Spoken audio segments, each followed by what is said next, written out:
Thinking about traveling or living long-term in India? Today I'm going to break down how much I spend every day after living here a year and a half.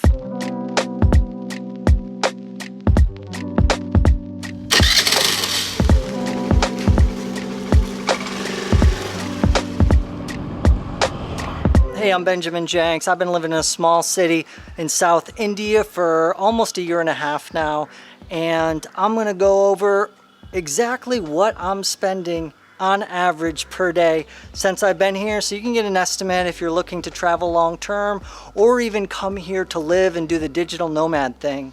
Quick interruption: if you're interested in some inspiration about India, subscribe to my channel. Every week I'm making videos from beautiful India, and I'd love to have you a part of our community. The place that I'm living is known for this guy right back here, Ramana Maharshi. There's an ashram here. There's a mountain here. People come here every month to walk around the mountain to cleanse their karma. There's a temple here that is over 1,000 years old. I think it was in the 9th century or built in the 9th century by the Chola Empire here in India. It is a chill city to live in or come to spend some time in Tamil Nadu, maybe 3 to 4 hours from Chennai.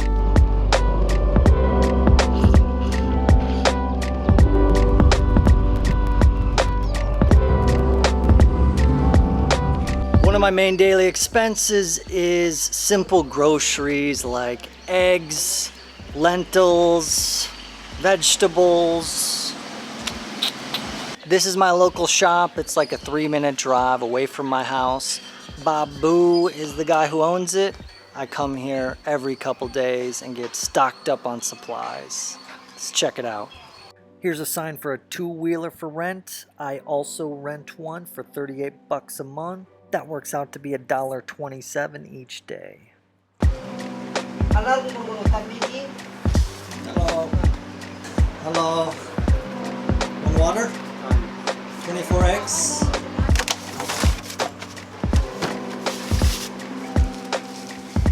Oh, but you can get milk in these little bags for 30 rupees. Cheese here, 110 rupee. Chocolate.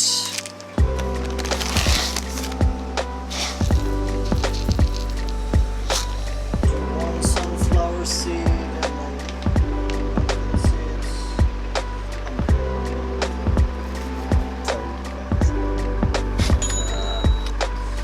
I also buy a lot of fruit at the fruit carts. You got bananas, oranges, pomegranates, 4 different types of mangoes.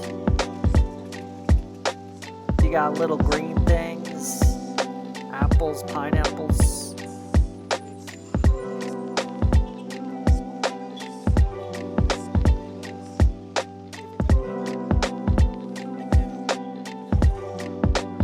There's a bigger grocery store called Nagiri's where I do most of my grocery shopping.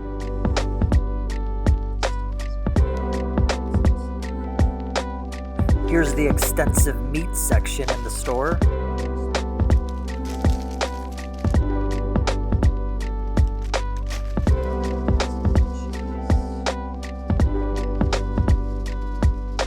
There's an ice cold Heineken that has 0% alcohol. And a bunch of other stuff.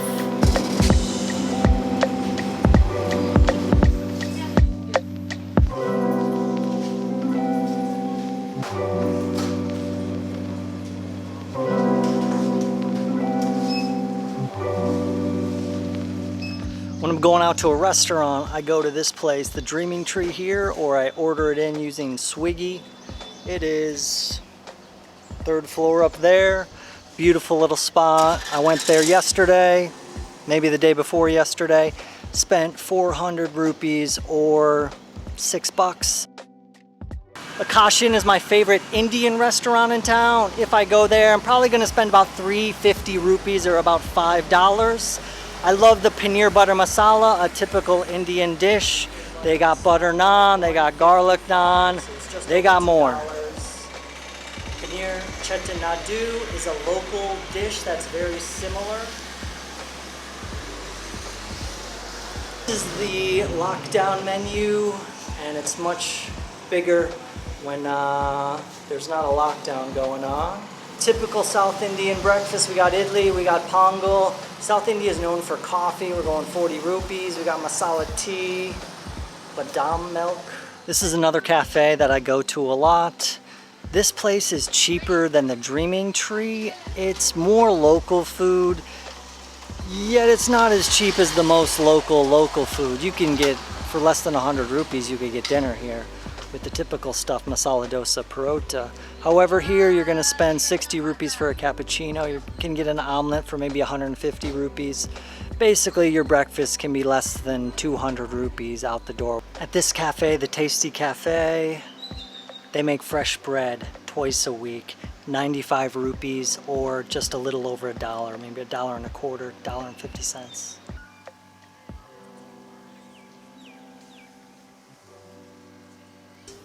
Now for me, I get these beautiful views, and let's take a look at the place.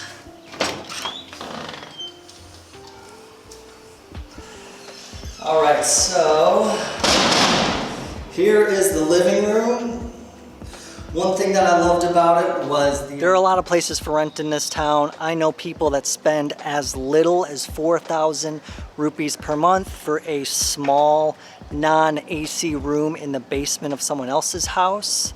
I also know people who spend much more than that. A friend of mine has a 2-level place that he just spent like $25,000 remodeling the upper floor on this farm that's enclosed, and he has some local people who take care of the crops and manage the land. I don't know what he's paying, but it's well over what I'm paying per month. The guy below me spends $10,000 per month. I know a lot of people spend $8,000 is a decent price. I know you can get places for $6,000 that are gonna be a 1-bedroom apartment, probably minimal kitchen supplies, no AC, and in the home of someone else or in another floor where the landlord or a family is also in that house. When I first came to India, this was the guest house that I stayed. And a good reasonable mid-range guest house is gonna cost you in this place 700 rupees, maybe 1,000 rupees. You can get guest house as cheap as 350 rupees. My buddy had just a hard bed, small room and a bathroom. There's also a luxury resort that you'll pay 50 bucks US a night with a pool, nice amenities, nice meals, things like that. I pay for my electricity, which gets paid at this electricity board. My landlord pays it. He sends me the bill every 2 months. Recently, it was 7,900 rupees for the hottest 2 months of the year, basically. So the time of year when you're running your AC as much as possible. 70,070 rupees, cherry net.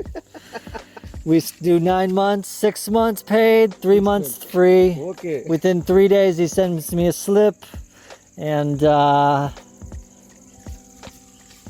this is when I first got internet, and I'm paying for installation charges, but I pay 53 cents a day now.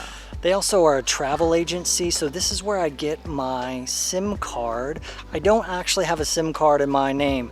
These guys sell a SIM card, and it works on my phone basically, but they're in charge of it. So whenever I need to recharge it, I gotta come back here and they'll recharge it. This works because this is a smaller city. In a bigger city, or if I was traveling around, that obviously wouldn't work, and I would need to go through the official paperwork to get a SIM card. In the last couple months, I had to get my fridge fixed. I had to have a plumber fix the hot water heater. I had the internet guy come. All that adds up to 49 cents per day. There's a bunch of birds in here. Can you hear that? Anyways, this salon is where I go to get my hair cut. 100 rupees. We're talking what? $1.50. When I need to go to the airport, it's about a 4-hour ride, which usually costs me $45 with AC. Another part of living in India is just taking care of your foreigner details like your visa. Every 180 days I need to leave the country. I've been going to Sri Lanka. It's typically about $160 plane ticket. I stay in a nice hotel where I pay 40 bucks US for a pool, room service. I am cool spending money over there because it's so relaxing. I spend 3 to 5 days there and then I come on back. Travel insurance is a necessary expense, and I'm currently paying $2.83 per day for World Nomads travel insurance. I am considering using Safety Wing instead. If I were to do that, it would drop down to 37 bucks a month. I'd save more than half of that per day. Local ashram here, Ramana Ashram, that gets thousands of visitors every month. It's free to go into. They have meditations. There's a number of different rooms. There's music. This is the center of the Western tourist community here in Tiruvannamalai. Downtown is the other temple that's even older. It's built in the 9th century, and that's where most of the Indian tourists go. This is closed right now for the lockdown. Here's another ashram that's free to go into. You can get your meditation on. There's a beautiful room that has portrait paintings of different gurus, including Jesus, many others.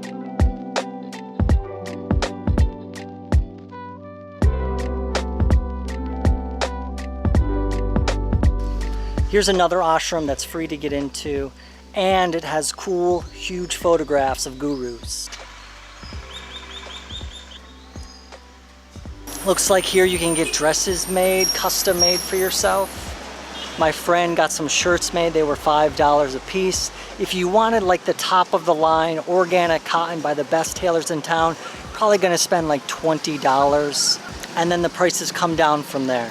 Here's one of the nicest clothing shops in the city that I live in. All the clothing is made with organic cotton. And I'm seeing shirts that typically run for a long sleeve shirt about 700 rupees or $10.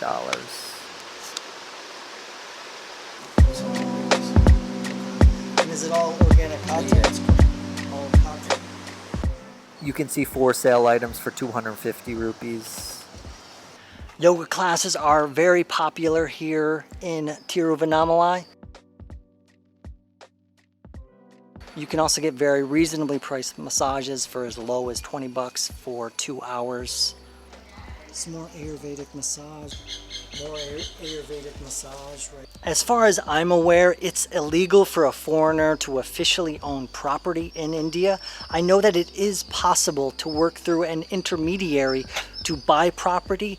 I hear from a close friend that it's more easy to buy the property than it is to sell the property. But you can see here that we have a 1-bedroom starting at 21.5 lakhs.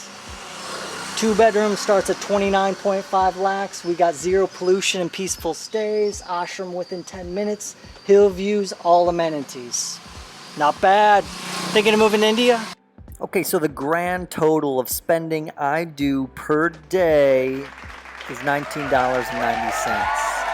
However, with the lockdown, I'm staying with my girlfriend, and we split rent, utilities, and other expenses, which brings the price down to $15.99 per day. However, if you're traveling around India, you're going to spend more for hotels, trains, and planes.